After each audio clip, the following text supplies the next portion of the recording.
आज हमारा उपवास का तीसरा दिन है। तीसऱ्या दिवशी देव आपल्याला आज त्याच्या पवित्र मंदिरात घेऊन आला और तीसरे दिन प्रभु के पवित्र भवन में हम सबको लेकर आया। म्हणून देवाचे आभार, इसे प्रभु की स्तुति, देवाची स्तुती असो। परमेश्वर की स्तुति हो। आज आपण तिसऱ्या दिवसाचं उपवासाचं वचन पाहू। आज हम तीसरे दिन के उपवास का वचन देखेंगे।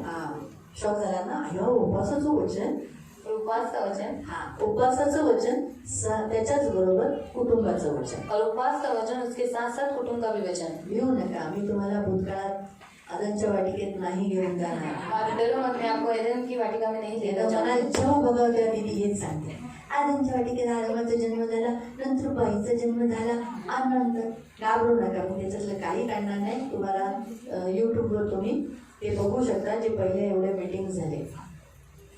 आज आपण काढू एस्तर अध्याय 4, एस्तर अध्याय 4 त्याचं 16, उसका 16, एस्तर अध्याय 4, एस्तर अध्याय 4 त्याचं 16, उसका 16, एस्तर चैप्टर 4 वर्स 16, एस्तर अध्याय 4 उसका 16, एस्तर अध्याय 4, एस्तर अध्याय 4 त्याचं 16, उसका 16।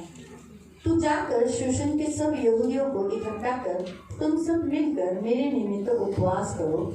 3 दिन रात न कुछ खाओ न कुछ पियो। मैं भी अपनी सहेलियों समेत उसी रीति से उपवास करूंगी।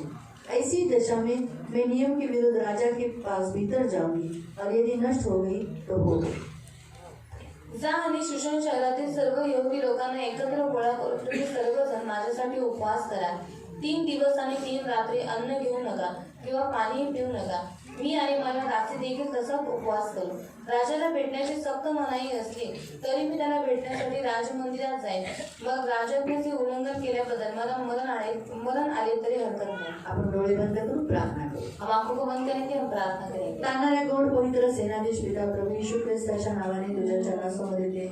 माझ्या जीवन देणाऱ्या तारकात प्रभू आम्ही वचन लक्षपूर्वक ऐकण्यासाठी मदत कर। तू आमच्याशी बोलतोस, तो वचनावर आमचं ध्यान लक्ष राहण्यासाठी सहायता कर, ही माझी विनंती, माझी प्रार्थना आहे। प्रभू वचन आम्ही लक्षपूर्वक ऐकावं ही आमची प्रार्थना, आणि जे ऐकतो तसंच पालन करण्यासाठी मदत कर, येशूच्या नावात amen. Praise the lord, hallelujah, hallelujah. इथे आपण एस्तर विषय पाहतो। यहाँ पर हम एस्तर के बारे में देखें। एस्तर आई वडील नाहीये, एस्तर को माता पिता नहीं है, तिच्या चाचाने, तिच्या काकाने तिला मोठं केलं, और उसके चाचा ने उसको बड़ा किया। आणि आता काय झालं, राजाचा नवीन रूल निघाल्यामुळे ती राजाच्या महलात राहू लागली। और अभी क्या हुआ, एक नया नियम निकलने के कारण अभी वो राजा के महल में रहने लगी।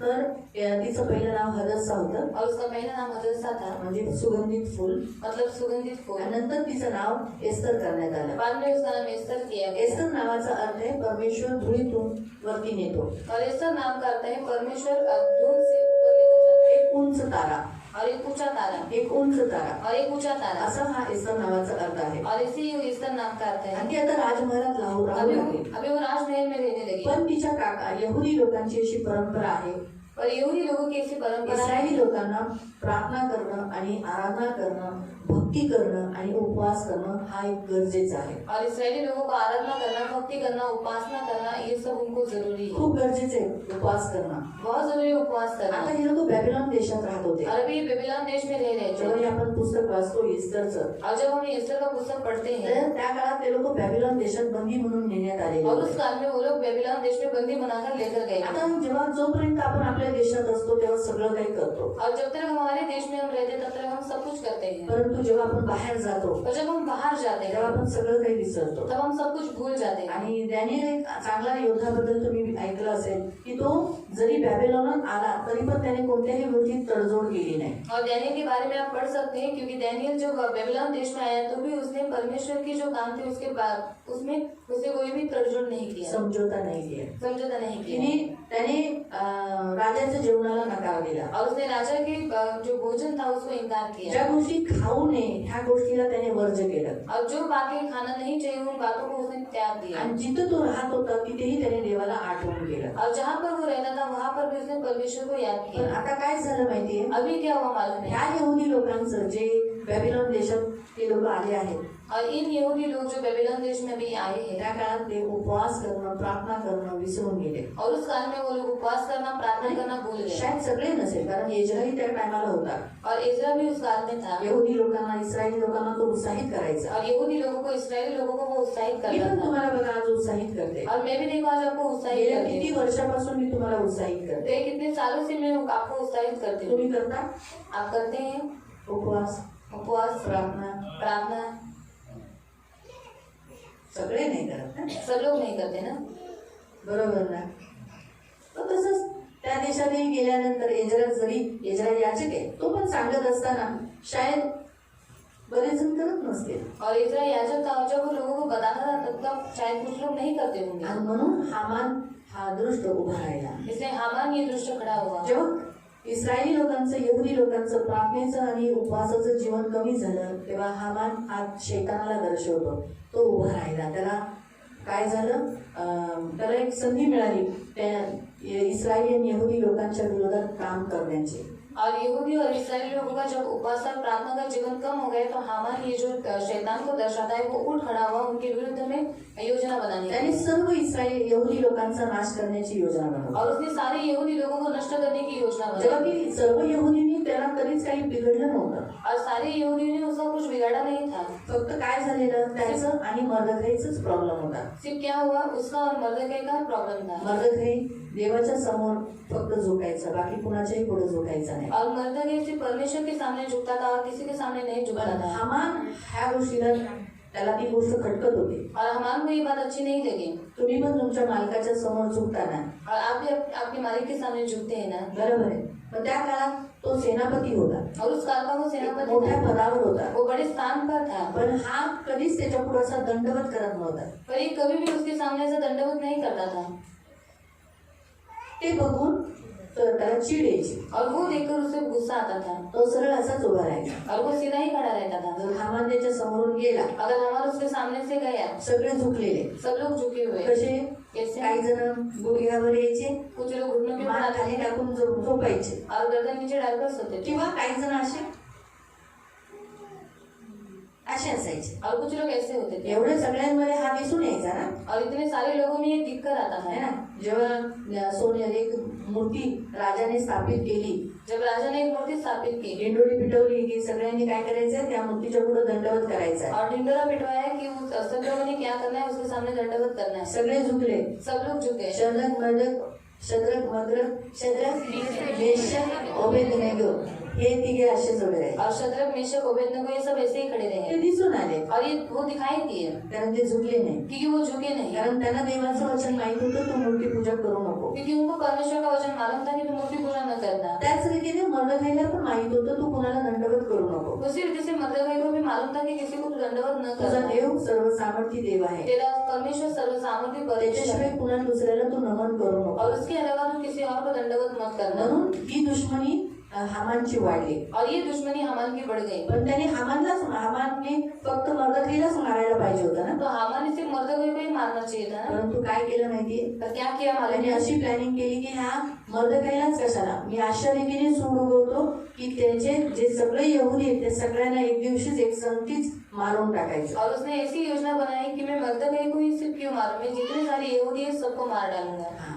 तशाच रीतीने प्रियानो, तुमच्या घरामधला एखादा व्यक्ती जेव्हा ख्रिस्ती असतो, और वैसे ही आपके घर का कोई एक व्यक्ति मसीह होता है, येशूला स्वीकार करतो, यीशु को स्वीकार आपला करता प्रभू है, म्हणून ग्रहण करतो, अपना प्रभु बोलकर स्वीकार करता है. तर त्यावेळेला जर तुमच्या घरातली लोक कमजोर आहेत, निर्बल आहेत, और उस समय अगर आपके घर के लोग निर्बल है, कमजोर है, त्यांनी शैतानाचं काहीच बिघडवलं नाही, और उन्होंने शैतान को कुछ भी बिगाड़ा नहीं देता. पण तुम्ही ख्रिस्ताचे असल्यामुळे, और आप मसीह के होने के कारण, येशूच्या मागे चालल्यामुळे, यीशु के पीछे चलने के कारण, तो जर तुमचं प्रार्थनेचं आणि उपवासाचं जीवन नसेल, अगर आपका उपवास और प्रार्थना का जीवन नहीं रहेगा, तर तो हामानासारखा म्हणजे शैतान जागृत होतो आणि तुमच्या कुटुंबामध्ये काय करतो, कारस्थान रचतो की तुम्हाला तर नाश करायचं, पण तुमच्या कुटुंबालाही नाश करायचं. और शैतान फिर खड़ा हो जाता है और आप में और आपके कुटुंब में एक ऐसी योजना बनाता है कि आपको तो नष्ट करने का और आपके साथ आपके कुटुंब को भी नष्ट कर देगा। Hallelujah, hallelujah, hallelujah, hallelujah. झोपू नका, सोबत झोपू नका, लक्षात ठेवा, झोपू नका. तर ही एक शैतानाची योजना असते की तुमचं उपवास आणि प्रार्थनेचं जीवन असू नये. और ये एक शैतान की योजना रहती है कि आपका उपवास और प्रार्थना का जीवन नहीं है। येशूची इच्छा आहे तुम्ही उपवास आणि प्रार्थना करा. यीशु की इच्छा है कि आप उपवास और प्रार्थना म्हणून करें। येशूने आज्ञा दिली की तुम्ही उपवास आणि प्रार्थना करा. इसलिए यीशु ने आज्ञा दी है कि तुम उपवास और प्रार्थना करो। मत्ती 6 मध्ये तुम्ही वाचू शकता मत्ती 6 में आप पढ़ सकते की हैं। पहिलं दान बद्दल सांगितलंय, पहले दान के बारे में बताया नंतर है, प्रार्थना. बाद में प्रार्थना। मग तुम्ही म्हणाल हो मी तर दान देतो, और आप बोलोगे हाँ मैं दान देता हूँ, मी प्रार्थना करतो. मैं प्रार्थना भी करता हूँ। तिसरी आज्ञा दिली उपवास. और तीसरी आज्ञा दी उपवास। म्हणून दान, उपवास आणि प्रार्थना हे 6व्या अध्यायात आहे, तुम्हाला केलंच पाहिजे. और मत्ती 6 में दान उपवास प्रार्थना ये है और आपको ये करना ही है। जेव्हा तुम्ही उपवासाचं जीवन तुमचं कमी होतं किंवा तुम्ही करत नाही किंवा तुमचे प्रार्थनेचं जीवन कमी होतं, त्यावेळेला दुष्टाला तुमच्या कुटुंबाशी खेळण्याची संधी भेटते आणि म्हणून तो तुमच्या घरामध्ये काय करतो, आक्रमण करतो, खेळतो, एकमेकांशी भांडण लावतो. तुम्हाला कसं मारायचं हे तुमच्या कुटुंबाच्या द्वारेच तो करवतो. और आपके उपवास और प्रार्थना का जीवन जब कम हो जाता है तो शैतान आपके कुटुंब में काम करने लगता है और आपको कैसे मारना है आपके कुटुंब के द्वारा ही वो करवाता है। जर बाहेरून समजा उदाहरणार्थ की समजा भोला भाऊ कामाला जात नाही और भोला अंकल काम पर नहीं जाते, संजय भाऊ कामाला जात नाही, संजय भाई काम पर नहीं जाते, उज्ज्वला ताईला काही टेन्शन आहे का? उज्ज्वला ताई को कुछ टेंशन है क्या काय प्रॉब्लेम होणार आहे? और कुछ प्रॉब्लम होने वाला है? सांग उज्ज्वला, काय होणार आहे का? नाही नाही ना. पण राहुल भाऊ कामाला नाही गेला तर और राहुल भाई अगर काम पर नहीं गए तो काय होईल? क्या टेन्शन होगा? येणार ना, टेंशन आएगा, दुःख येणार ना, दुख होगा, रडायला येणार ना, रोने के लिए आएगा, त्रास होणार ना. तकलीफ होगी। तुम्हाला कळाला का अर्थ? तो बाहेरच्या लोकांना नाही पकडणार, कारण शैतानाला माहित आहे तुम्हाला कसं मारायचं, तुम्हाला कसं छळायचं, तुम्हाला कसं रडवायचं, तुम्हाला कसं खाली पाडायचं, तुम्हाला कसं दुखी करायचं, आतून उभी उदास करायचं, तुमच्या प्राणाला कसं तुकडे करायचे, कसं भेदलेलं ठेवायचं तुमच्याच लोकांकडून. म्हणून तो कुटुंबावर हमला करतो. और आपको कैसे रुलाना है, आपको कैसे तकलीफ देना है उसको मालूम है, इसलिए वो आपको क्या करता है, आपके ही कुटुंब के लोगों का इस्तेमाल करता है, तुमच्याच लोकांना, आपके ही लोगों को, तुमच्याच लोकांना वापरेल. और आपके ही लोगों का इस्तेमाल करेगा, कारण तुम्हाला छळण्यासाठी, क्योंकि आपको तकलीफ तुम्हाला देने के लिए, मारण्यासाठी. आपको मारने के लिए। मग हामानाचा मेन प्लॅन होता मर्दखैला मारायचा. और हामान का मेन प्लान था मर्दकी को मारने का, परंतु त्याने कशी योजना बनवली, मर्दखैच्या बरोबर सगळ्या यहुदींना मारायचं. और उसने कैसी योजना बनाई कि मर्दकी के साथ साथ जितने यहूदी है सबको मार डाला। शेवटी काय झालं, आखिर में क्या त्या हुआ? लोकांनी कुणाच्या जवळ गेले, राणीकडे गेले. और ये किसके पास गए? रानी के पास गए। राणीला सांगितलं की काहीतरी कर, और रानी को बोला कि कुछ तो जा कर राजाशी बोल, और जा राजा से बात आता कर, तू राजाच्या जवळ आहे, अभी तो राजा के पास है, मध्यस्थी करू शकते. मध्यस्थी कर सकती है। पण राजाचं मन परिवर्तन करण्यासाठी पर राजा का मन परिवर्तन करने के लिए एस्तरला माहित होतं काय करायचं. एस्तर को मालूम था क्या करना है, तिने उपवास जाहीर केला. इसलिए उसने उपवास जाहिर किया। काय केला?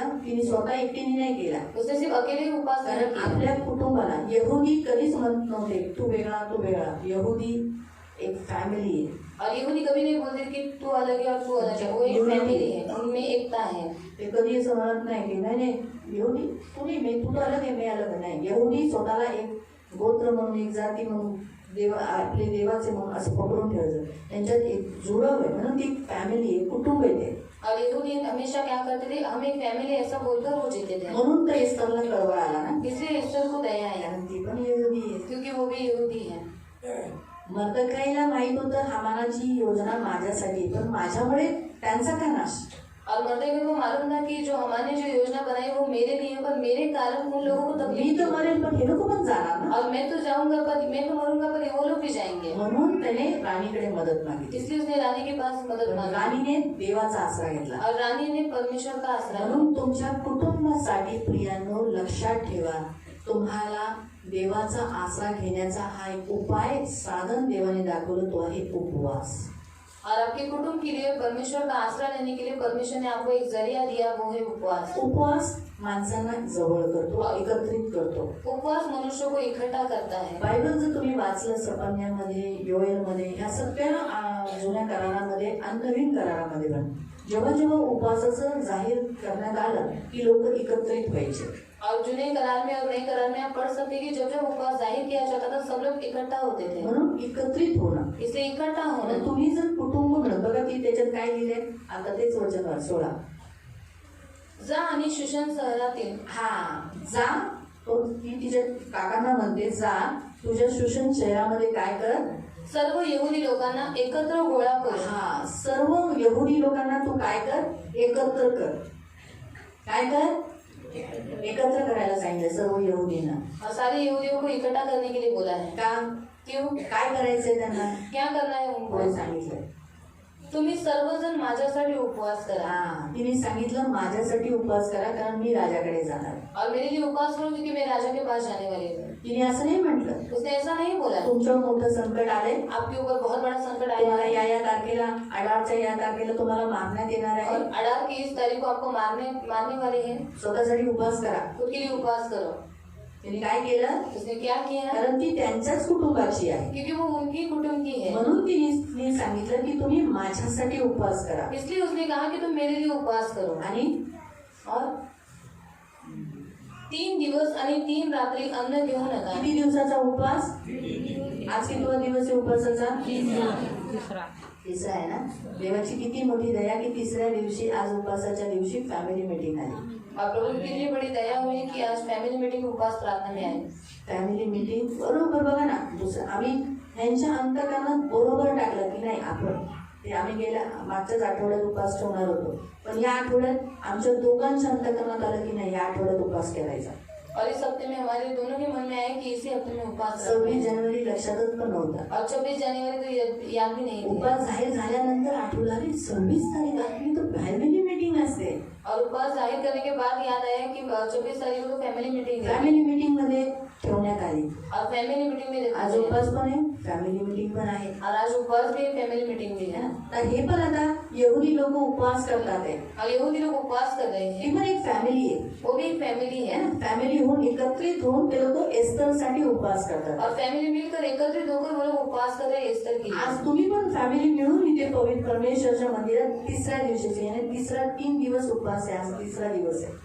और आप भी फैमिली मिलकर आज तीसरा दिन है उपवास का, उसके चरणों के पास आए. स्वतःच्या फॅमिलीसाठी, एकमेकांच्या फॅमिली, तुम्ही एक कुटुंब आहात. और आप एक कुटुंब है. आपण सगळे ख्रिस्ती जे आहोत एक कुटुंब आहे. हम सब मसीह एक कुटुंब है. आपण सगळे मिळून येशूचं शरीर बनतो. हम सब मिलकर यीशु का शरीर बनते कोणी हैं. डोळे आहे, कोणी हात आहे, कोणी नाक आहे, कोणी अंग आहे, कोणी नस आहे, असं मिळून मिळून आपण काय होतोय, येशूचं शरीर बनले. और हम सब परमेश्वर के अलग अलग अवयव है, कोई आँख है, कोई नाक है, हम सब ऐसे अलग अलग फिर परमेश्वर के शरीर बनते म्हणून हैं. जेव्हा बोटाला दुखतं, ऐसे जब उंगली को दर्द होता पूर्ण है, शरीराला दुखतं, पूरे शरीर को दर्द होता कारण है, आपण ख्रिस्ती आहोत. क्योंकि हम मसीही म्हणून हैं. एकमेकांना काही त्रास झाला, इसलिए एक दूसरे को कुछ तकलीफ हुई, आनंद होतं का, आनंद होता है क्या.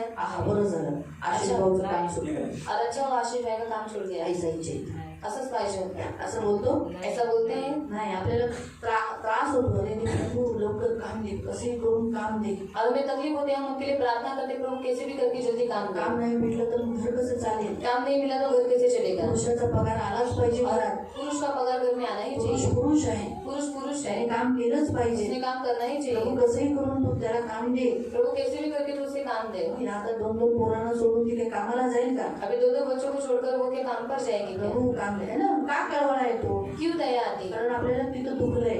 क्योंकि हमें वहाँ पर दुख मग हुआ. आपली मेडिसिन काय आहे, तो हमारी मेडिसिन क्या है. प्रार्थना. म्हणून आतून प्रार्थना निघते. इसलिए अंदर से प्रार्थना निकलती है. कळालं तुम्हाला आता. म्हणून प्रियानो, आपण पण एक ख्रिस्ती कुटुंब मिळून आज तिसऱ्या दिवशी प्रार्थनेमध्ये एकत्रित झाले. जर आज ही जाहीर केलं नसतं, जसं एस्तरने सांगितलं सगळ्यांना एकवटून करा, जर आम्ही पण उपवास केला, जाहीर नोटीस केली नसती किंवा जाहीर बोललो नसतो की उपवास आहे आणि फॅमिली मीटिंग आहे, तुम्ही आला असता. और अगर हमने जाहिर नहीं किया होता कि आज उपवास है, फैमिली मीटिंग है, तो आप लोग आते क्या. नसते ना. नाही ना.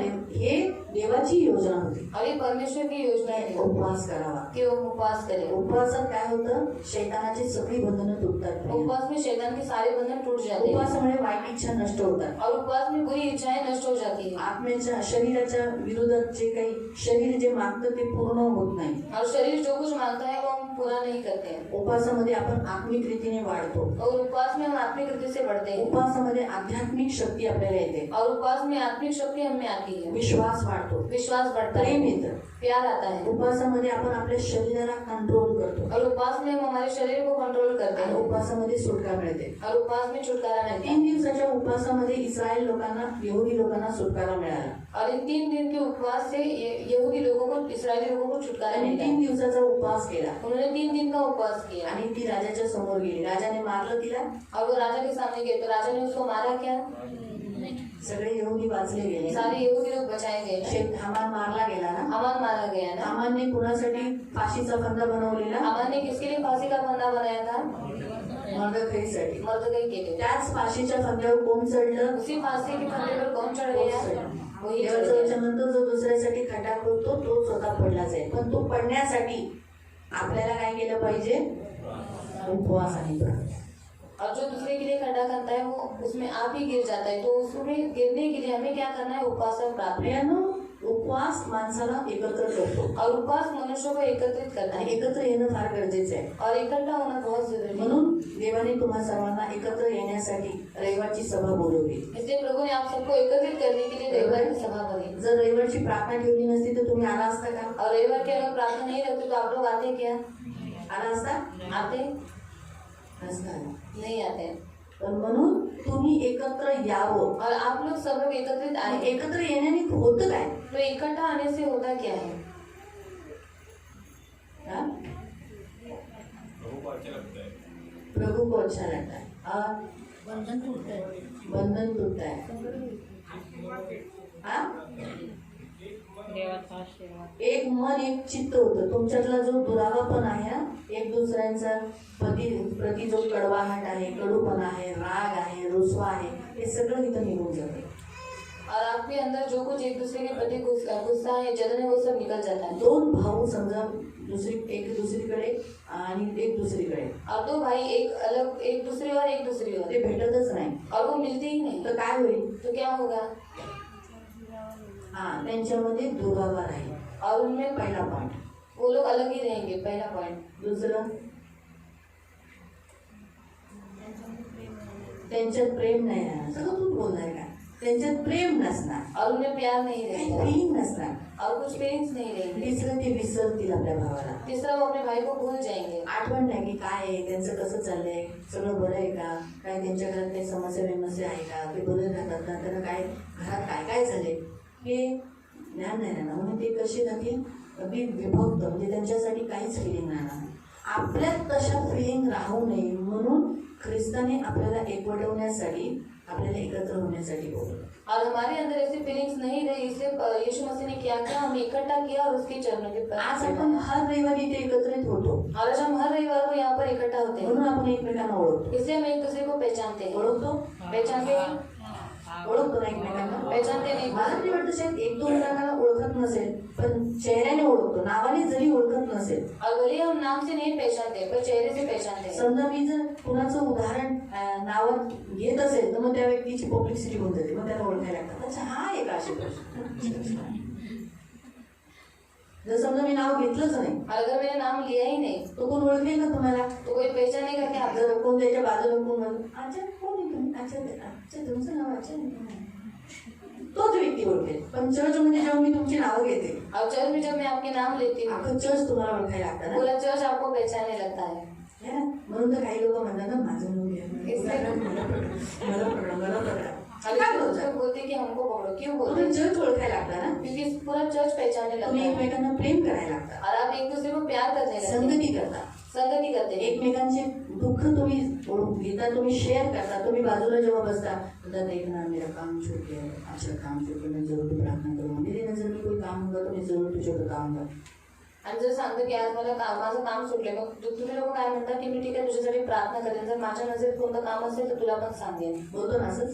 आपण आपण एकमेकांना दुःख सांगतो ना. हम एक दूसरे को दुख बताते हैं ना। आज माझा नवरा माझ्या घरात असा बघून गेला, बघ ना घरात किती भांडण झालं. और मेरा पति कल ऐसे बोल के गया, मेरे घर में कितना झगड़ा हुआ नाही है। नाही, मी प्रार्थना करेन, बघ तुझा नवरा तुला खूप प्रेम करतो. और कुछ नहीं, मैं प्रार्थना करूंगी, तेरा पति तुझे बहुत प्यार करेगा। हे संगती येते म्हणून देवाने चर्च एकत्रित होण्यासाठी बोलवलं. और ये संगति होती है, इसलिए परमेश्वर ने चर्च में एकत्रित होने के लिए बोला। दुसरं, घरामध्ये प्रार्थना करायला, तुम्हाला फॅमिली प्रेयर करायला सांगितलं. और दूसरा, घर में प्रार्थना करने के लिए, फैमिली प्रार्थना करने के लिए बोला। का तुम्हाला फॅमिली प्रेयर दिली? क्यों आपको फैमिली प्रार्थना दी है? यासाठी दिली की तुम्ही तेव्हा आलेला का असेना पण तुम्ही एकत्रित व्हा. इसलिए दिया है कि आप उस समय क्यों ना होने दो, पर आप सब लोग इकट्ठा आज हो। तुमच्या किती जणांच्या घरामध्ये सगळेजण मिळून जेवत नाही. और आपके घर में बहुत सारे लोग एकत्रित होकर खाना नहीं खाते। कोण पहिलं जेवून घेतं, कोई पहले खा लेता है, कोणी जेव्हा भूक लागतं तेव्हा जेवतं, कोई जो भूख लगती है तब खा लेता है, कोण कधी पण येतं, कोई कभी भी आता कधी है, पण जातं. कभी भी जाता है। सकाळचा नाश्ता 12ला होतो, 13ला नाही 1ला होतो, सुबह का नाश्ता 12 बजे 1 बजे होता है। है ना?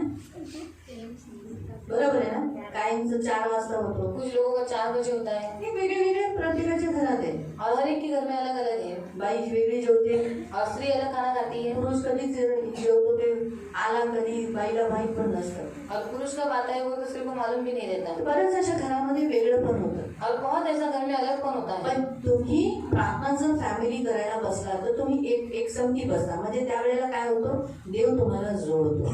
और आप फैमिली प्रार्थना में इकट्ठा होकर बैठते हैं, इसलिए परमेश्वर आपके कुटुंब को एक कर देता है। म्हणून देव तुम्हाला एकत्र फॅमिली प्रेयर करण्याची आज्ञा दिली, कारण त्या बहाण्याने का असेना तुम्ही एकत्र या. इसलिए परमेश्वर ने आपको फैमिली प्रार्थना करने की आज्ञा दी। क्यों दी? क्योंकि उस बहाने से क्यों ना होने दो, पर आप एकत्रित होते हैं।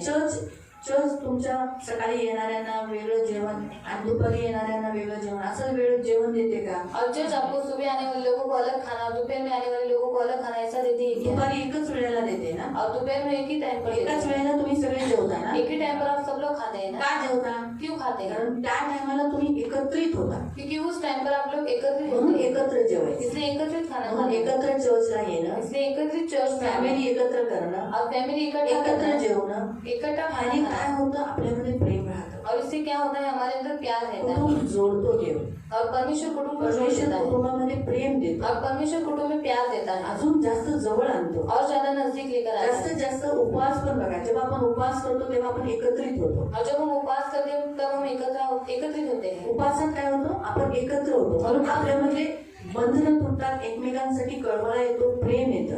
और उपवास में हम लोग एकत्रित होते हैं, और हमारे अंदर क्या होता है, प्यार आता है, और एक दूसरे के प्रति जो हमारे अंदर जो बंधन है वो सारे टूट जाते हैं। म्हणून प्रियांनो उपवास करणं गरजेचं आहे. इसलिए उपवास करना जरूरी है। अनेक कुटुंबांमध्ये कुटुंब शत्रूच्या वेळाखाली आलेले आहेत, और हर एक कुटुंब शत्रु के हाथ के नीचे आ चुका है, किंवा घेरलेले आहेत. और घेरे हुए हैं। बऱ्याच कुटुंबामध्ये शैतान दुरात्मे अशी कामं करतो ज्याच्याने घरामध्ये असं वाटतं की हा माणूस माझाच नवरा आहे का, ही व्यक्ती माझीच आहे का, माझंच मुलं आहे का, असं करून अगदी वाटतं की हा राक्षसच आहे, असं कधी कधी फिलिंग येतात. और शैतान और दुष्ट कुछ घरों में ऐसे काम करता है कि उनको ऐसा लगता है कि मेरा ही पति है, कि एकदम राक्षस के जैसा उनसे काम करवाता है। बऱ्याच कुटुंबामध्ये बंधनांनी जकडलेले लोक आहेत, और बहुत से कुटुंब में बंधनों से जकड़े हुए लोग हैं, शैतान त्यांच्या बऱ्याचशा कुटुंबामध्ये प्रगती होऊन देत नाही. और शैतान उनके कुटुंब में प्रगति होने नहीं देता। म्हणून कुटुंबाला शैतानाच्या बंधनातून मुक्त करण्यासाठी, इसलिए कुटुंब को शैतान के बंधन से मुक्त करने के लिए, कुटुंबाला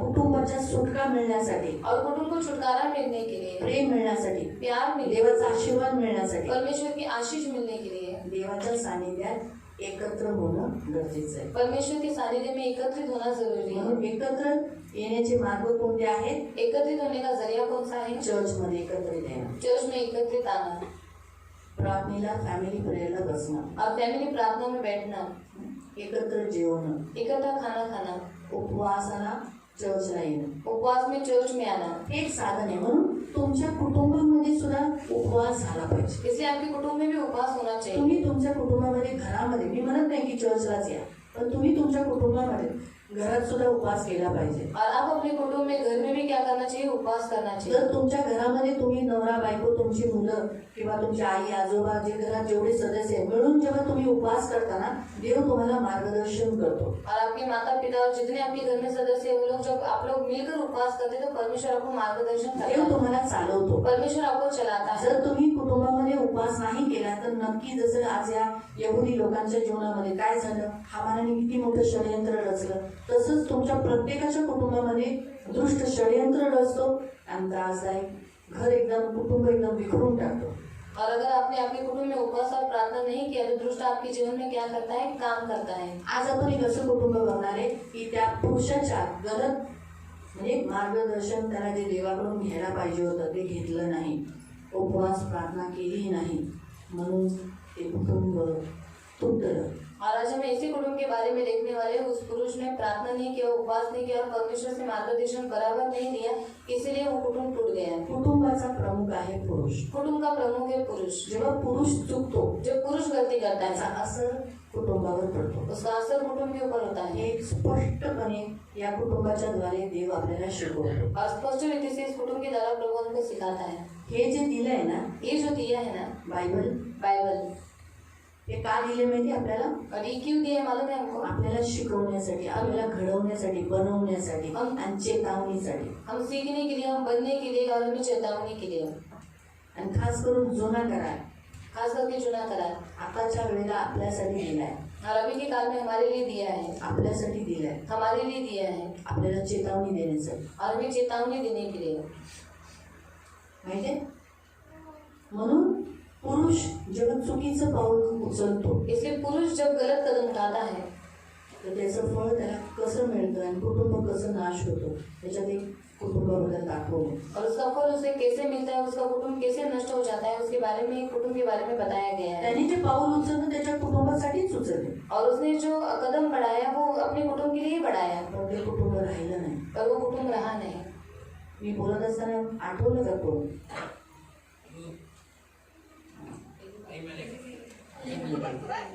वाचवे काढूया, पण मृत अध्याय काढू.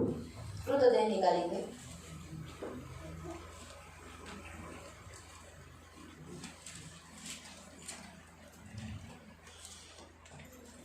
मृत अध्याय 1 मृतदेह 1 आणि त्याचं 1 पासून. इसका 1 से.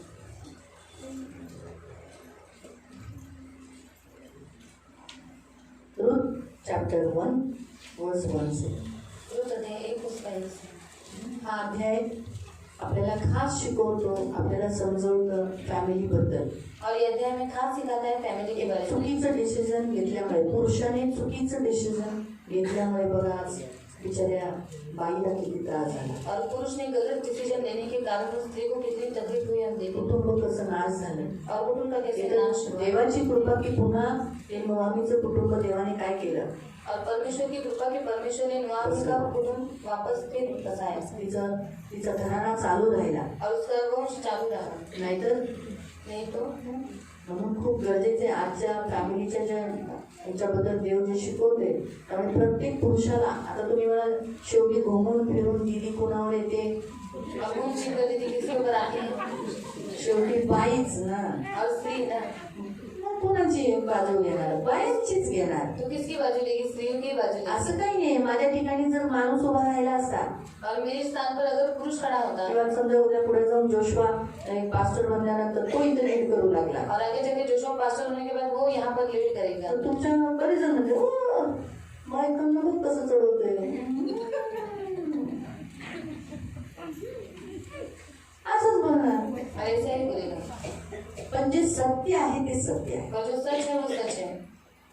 त्याच्यात बाई बोलो येते किंवा माणूस उभा राहो, शेवटी वचन देवाचं आहे. और यहाँ पर पुरुष खड़ा रहे या फिर स्त्री खड़ी हो, पर वचन परमेश्वर का है है. ना. जरी मी बाई आहे भले ही मैं स्त्री हूँ, परंतु वचन तर देवाचे. पर वचन तो परमेश्वर का है. जरी इथे पुरुष उभा राहिला और यहाँ पर पुरुष खड़ा हुआ तरी वचन कोणाचे? तो वचन देवाचे किसका आहे. है? परमेश्वर का है. पहिली गोष्ट तर मी सांगते, बाईला तर कधीच तुच्छ लेखू नका. और पहली बात मैं आपको बताती हूँ कि स्त्री को कभी भी तुच्छ नहीं देखना, कारण प्रत्येक स्त्रीला, प्रत्येक मुलीला, प्रत्येक बाईला देव खूप प्रेम करतो. क्योंकि हर एक स्त्री को, हर एक बेटी को परमेश्वर बहुत प्यार करता जसा है. पुरुषाला प्रेम करतो तसं स्त्रियांना प्रेम करतो. जैसे पुरुष को प्यार करता है वैसे स्त्रियों को भी प्यार करता है. स्त्रीच्या पापामुळे, स्त्रीने पाप केलं त्याच्यामुळे स्त्रीला काय झालं, आपला तो हक्क जो अधिकार होता तो तिने गमावला. और स्त्री ने पाप करने के कारण उसका जो हक था वो उसने गवा लिया तिच्यावर शाप आला की पुरुष तुझ्यावर वर्चस्व करेल. और उसके ऊपर श्राप आया कि पुरुष तेरे ऊपर वर्चस्व करेगा. म्हणून तेव्हापासून ते आतापर्यंत बायकांवर बलात्कार होतो.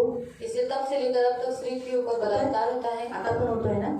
अभी भी हो रहा है ना. बायांना मारलं जातं, और स्त्रियों को मारा जाता किडनॅप है, केलं जातं, किडनैप किया जाता है, पायाखाली टाकलं जातं, पैर के नीचे डाला जाता है शिक्षण बऱ्याच ठिकाणी दिलं नाही जात. और बहुत सी जगह पर शिक्षण नहीं दिया जाता. आणि काही झालं तर सगळा भार बाईवर टाकण्यात येतो. तुझ्यामुळे झालं, तू केलं ना म्हणून तुझ्यामुळे झालं. और कुछ भी हुआ तो सारा भार स्त्रियों के ऊपर डाला जाता है कि तूने किया, तेरे कारण की हुआ. अवदसा मला भेटल्यापासूनच माझं आयुष्य बरबाद झालं. और ये पनौती मुझे मिलने के कारण ही मेरे जीवन में सब कुछ हुआ. सगळ्या गोष्टी स्त्रियांवर टाकण्यात येतात. और सारी बातें स्त्रियों के ऊपर डाली जाती है, जेव्हा की देवाची बिलकुल इच्छा नाही क्योंकि परमेश्वर की बिल्कुल इच्छा नहीं की अशा ह्या गोष्टी व्हाव्या. कि ये सब बातें हो. म्हणून येशू ख्रिस्ताने स्त्रीच्या द्वारे जन्म घेतला. इसलिए यीशु मसीह ने स्त्री के द्वारा जन्म लिया. तुम्हाला माहितीये मरियम म्हणते की लोक मला धन्य म्हणतील. और मरियम कहते हैं कि लोग मुझे धन्य कहेंगे. लोक मला धन्य म्हणतील. और लोग मुझे धन्य आणि आज कहेंगे. मरियमला लोक धन्यच म्हणतात. और आज लोग मरियम को धन्य कारण कहते तिने हैं स्वतःला समर्पित केलं. क्योंकि उसने अपने आप को समर्पित किया. आणि येशूचा जन्म एका बाईच्या द्वारे झाला. और यीशु का जन्म एक स्त्री के द्वारा हुआ. आज तुम्ही जे पुरुष पण इथे बसलेत ना, और आज जो यहाँ पर जो पुरुष बैठे हैं ना, तुम्हाला बनवणारी, तुम्हाला गर्भामध्ये घेऊन चालणारी पण बाईच होती. आपको बनाने वाली, आपको गर्भ में लेकर चलाने वाली भी आपकी एक म्हणजे स्त्री. देवाने रचना केली,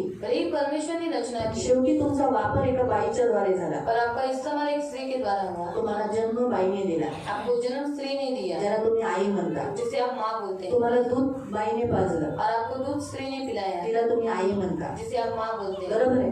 तिने तुम्हाला नाव दिलं, उसने आपको नाम दिया, तुम्हाला वाढवलं, आपको बढ़ाया, तुमचं बोट पकडून चालवलं. और आपकी उंगली पकड़कर आपको शाळेत शायद घेऊन सिखाई गेली. और स्कूल में लेकर गए. बाईच ना. पप्पा पण आहेत, मी नाही म्हणत आहे, पण आता आपलं शिक्षण बाईंवर थोडंसं हटलंय म्हणून मी तुम्हाला सांगते. और हमारा शिक्षण थोड़ा स्त्री के ऊपर आया है, इसलिए मैं आपको बताती हूँ. माहिती पडलं. बरोबर आहे. काही झालं, कुछ भी हुआ तुम्ही रडत कुठे येता? आप रोकर कहाँ पर आते हो? तुमचा शेंबूड कोणी पुसला? तुमचे डोळे कोणी पुसले? आपके आंसू किसने पोंछे? तुम्हाला जेवण कोणी चाललं? आपको खाना किसने खिलाया? तुमच्या हातात तर एक दाना पण येत नव्हता. और आपके हाथ में एक दाना भी नहीं आता था. बघा तुम्ही लहान मुलं जेव्हा भात उचलायला जातात, और छोटे बच्चे जब चावल उठाने एक जाते दाना पण त्यांच्या हातात येत तो नाही. एक दाना भी उनके हाथ में नहीं आई हे आता. बघून म्हणते, ते बाळा मी तुला भरवते. अब माँ ये देखकर बोलती कि ला मैं तुझे खिला देती. किती मोठे तुम्ही झालात, और कितने भी आप बड़े होने दो, काय झालं तर तुम्ही कुणाकडे जाता? कुछ भी होने दो, आप कहाँ पर आते हैं? हा? आईकडे जाता, माँ के आईच्या पास पदराकडे जाता, आप माँ के पल्लू के पास जाते हैं पुसता तोंड और अपना मुंह पोंछते हैं. जाता. बरोबर आहे. किती बायको झाली असेल, काही झालं असेल, तरी पण कुठं शेवटी तुम्ही जाता? और बीबी आने दो, कुछ भी होने दो, पर आप कहाँ पर जाते हैं आखिर में? शेवटी बाईच्या नंतर तिच्या नंतर तुमच्या जीवनात बाई येते, और उसके बाद तुमची आप पत्नी.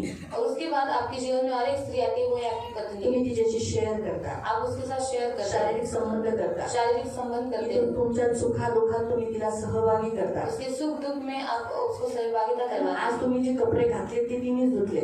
और आज जो आपने कपड़ा पहना है वो उसने ही धोया हुआ है. बरे वॉशिंग मशीन मध्ये धुतले असते, पण तिने धुतले ना. भले वॉशिंग मशीन में धोया बना, उसने ही धोए ना.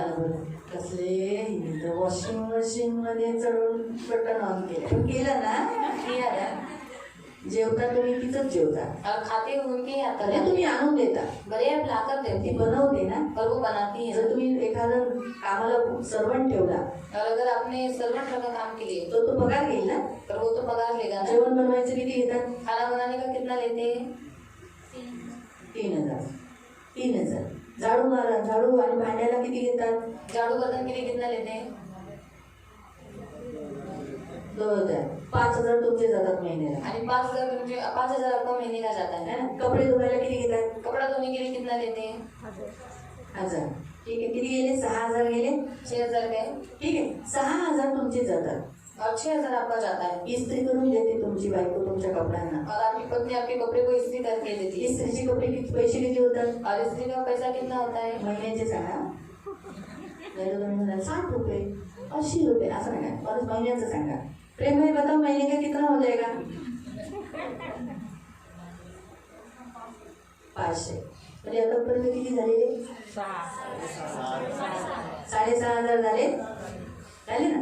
एवढे तुमचे वाचले जातात ना. और इतना आपका बच जाता है ना. तरी सगळं रेडीमेड मिळतं और सब कुछ रेडीमेड मिलता है, तरी मी पैसे कमी लावल्या. फिर भी मैंने कम पैसा लगाया. मी आपल्या ग्रामीण तिने कर्जतचं सांगितलं बोरवाडीचं, और कर्जत बोरवाड़ी का बताया. पण तुम्ही कर्जतच्या दुसऱ्या विभागात तिथं कर्जत तिथं जंक्शन किंवा हे सिटी तिथे नाही आहे तसं. और कर्जत सिटी में ऐसा नहीं है. तिथं आम्हाला माहिती आहे की जॉनच्या घरी किती पगार आहे त्या बाईला. और हमें मालूम है कि जॉन दादा के घर में कितना पगार है उसका. हे लक्षात ठेवा फक्त भांडी कपडेलाच फक्त 5-6 हजार घेतात पगार. और बर्तन कपड़े के लिए सिर्फ 5-6 हजार लेते हैं. जेवण बनवायलाच जास्त. और खाना बनाने के लिए भी ज्यादा. आणि मुंबई साईडला गेला तर 10च्या पुढे जाणार. और मुंबई साइड में गए तो 10 के आगे भी जाएगा. एवढे पैसे तुमचे वाचवले बाईने. और इतना पैसा स्त्री ने आपको ती बचाया. आहे तुमची बायको. वो है आपकी पत्नी. तुमच्या मुलाला घेते ह्याच्यावर 9 महिने पोटात घेते. और वो आपके बच्चों को दुःख आप देऊन जन्म देते. और दुख देकर जन्म देती ती है. आहे तुमची बायको. वो है आपकी पत्नी. तुमच्या मुलाला वाढवते. आपके बेटे को बच्चों को बढ़ाती है. नर्स बनते ना नर्स बनती है ना. त्या मुलाची. उस बच्चे की 12,000 वाचले जातात. और 12,000 बच जाता है. लहान मुलांना सांभाळायचे 12,000 आहेत. क्योंकि छोटे बच्चों को संभालने के लिए 12,000 है. मी 12 पण आता 2-3 मुलांना सांभाळायचं तर म्हटलं मला एकेकाला एकच मुले का मोजेच एक आहे बाकी सोळांना 3-4 आहेत. मुलं असं झालं ना. तरी लक्षात ठेवा मोजेस हा दिसला और मोजेस दिखा. तर मोजेसची आई, तो मोजेस की माँ, त्याची बहीण उसकी बहन आणि त्याची बायको और उसकी पत्नी. त्या तिघी नाही दिसला. और ये तीनों दिखाई नहीं दिए. पण त्या तिघींमुळे मोजेस उभा राहिला. और उन तीनों के कारण मोजेस खड़ा हुआ. आईने जर लपवलं नसतं तर मोजेस मेला असता. माँ ने अगर छुपाया नहीं होता तो मोजेस मर जाता. तरी बहीण पाठीमागे गेली नसती. और बहन अगर पीछे पीछे नहीं जाती नदीच्या किनाऱ्यावर पाण्यातून ती जात होती. और नदी के किनारे से वो पानी में जा रही थी. त्याच्यात बघा किती आपल्या भावाला वाचवण्यासाठी लगेच बोलली नर्स आणू काय.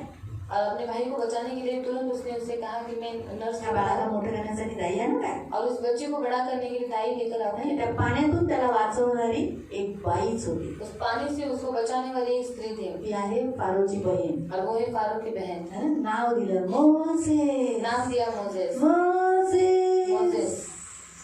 किती खुश होतात ना मुलांची नावं घेतली मुलं.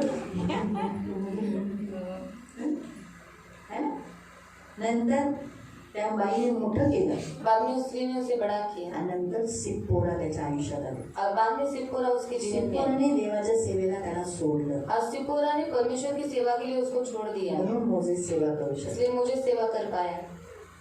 मोजेस दिसतो. मोजेस दिखाई देता है. बाया दिसल्या. स्त्रियां दिखाई दी. म्हणून कधी पण बायांना तुच्छ लेखू नका. म्हणूनच येशू स्त्रीच्या द्वारे जन्म झाला. इसलिए कभी भी स्त्रियों को तुच्छ नहीं देखना. इसलिए यीशु मसीह का जन्म स्त्री के द्वारा हुआ. त्यांनी स्त्रीच्या द्वारे जन्म घेऊन त्यांनी दाखवलं की बघा मी स्त्रियांना किती प्रेम करतो. और स्त्री के द्वारा जन्म लेकर उसने दिखाया कि मैं स्त्री को कितना प्यार पुन्हा करता हूँ. स्त्रियांना तो दर्जा दिला जो पहिला देवाने हवेला दिलेला. और वही दर्जा उसने पहले स्त्री को दिया, वापस दिया, जो पहले हवा के पास था. म्हणून आज बघा ना पहिले स्त्रियांचे ऐकत नव्हते लोक. इसलिए पहले लोग स्त्रियों का नहीं सुनते थे. येशू म्हणाला जा माझ्या शिष्यांना सांग मी जिवंत झालो. और यीशु ने कहा जा और मेरे शिष्यों को बता कि मैं जीवित हो चुका हूँ. त्या कुणाला सांगितलं. स्त्रियांना. किसको बताया? स्त्रियों को. स्त्रिया जाऊन शिष्यांना म्हणे आम्ही येशूला बघितलं येशू जिवंत झाला येशू जिवंत झाला. और स्त्रियों ने जाकर शिष्यों को बोला कि यीशु मसीह जीवित हो चुका है, हमने उसे देखा है. आणि पुरुषांनी विश्वास ठेवला. और पुरुषों ने उनके ऊपर विश्वास किया. काय तुम्हाला अर्थ. म्हणून लक्षात ठेवा मी स्त्रियांना उंच करण्यासाठी नाही बोलत पण मी स्त्रियांना काही चुका आहेत तर त्या स्त्रियांना मी त्यांच्या चुकाही सांगते.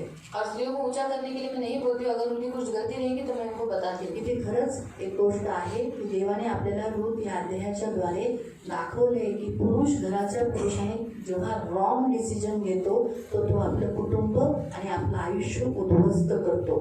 और अगर पुरुष कोई गलत डिसीजन लेता है तो वो अपना और अपने कुटुंब का जीवन बर्बाद कर देता है. म्हणून वाचूया 1:1 पासून. फार पूर्वी ज्यावेळी इस्रायलवर शास्त्र्यांची सत्ता होती त्यावेळी बेथलेम येथील अलीमलेक नावाच्या कोणा एका माणसाने देशात दुष्काळ पडल्यामुळे देश सोडला. त्या काळात दुष्काळ पडला. बेथलेम नगराला बेथलेम म्हणजे भाकरीचं घर. बेतले मतलब रोटी के जगह। तिथे दुष्काळ येऊ शकतो का? अब वहाँ पर अकाल आ सकता है मग क्या? दुष्काळ का आला? पर अकाल क्यों आया? यासाठी आला कारण त्यांनी देवाला सोडलं. इसलिए आया क्योंकि उन्होंने परमेश्वर को छोड़ दिया। जेव्हा न्यायी लोक, शास्त्री लोक राज्य करत होते, देवाने न्यायी शास्त्रे का दिले माहितीये? और जब न्यायी लोग राज्य करते थे, परमेश्वर ने न्यायी लोग क्यों दिए मालूम है? का दिले? क्यों दिए?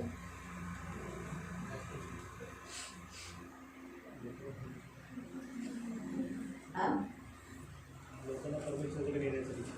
लोकांना परमेश्वराकडे नेण्यासाठी. का पण लोकांना परमेश्वराकडे? तर परमेश्वराचेच होते. हा, कारण काय करत होते, जेव्हा त्यांना नेता नसायचा ना, तर ते मूर्तीपूजा करायचे. तुम्ही शास्त्री अध्याय 1 मध्ये, 2 मध्ये, 4 मध्ये वाचू शकता.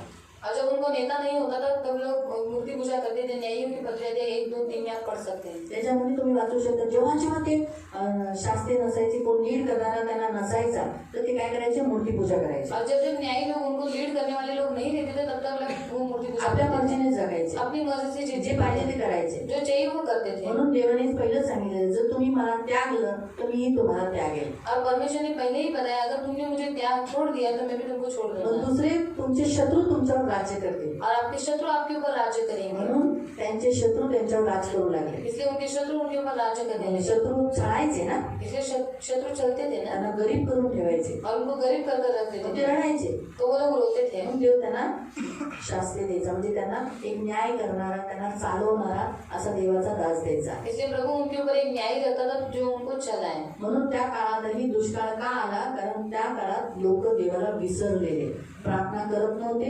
उपवास करत नव्हते, देवाच्या जवळ नव्हते. म्हणून त्या लोकांना काय